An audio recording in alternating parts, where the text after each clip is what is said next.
Watch this!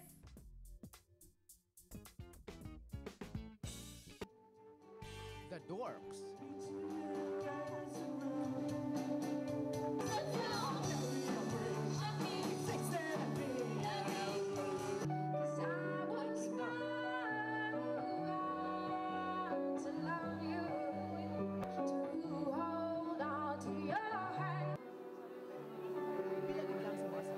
Sa Manila nga nagkadtugid sa Iloilo agud hatagan duag ang Betan Upbeat, isa ka indie music love fest nga ginpatigayon sang UP Sigma Beta sorority.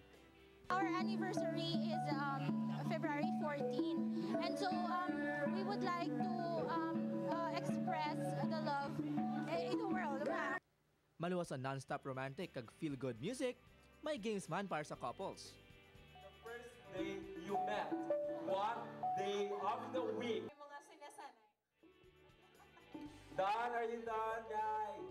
Papers up when you're done, Bago guys. nagabot ang Valentine's Day, pila sa mga loveless naton nga kapuso, nagpasimpalad man nga makakita sang kadate.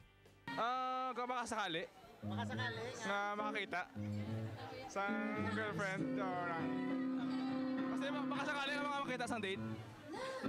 Try mo dyan kung makapasal ka sa standards ni Kathleen. I want a guy who's matured enough to understand me and of course intelligent. Ano naman ay hanang mahambal sa mga may pares na? Nami, sadya. Oo, damo tawo kag hindi lang siya UP community outside pagid. So lain-lain ng mga people di. Isa kagabi nga puno sang musika, si Nadia kagugma, ina nasaksihan sang aton kamera sa padayon nga pag larga ta.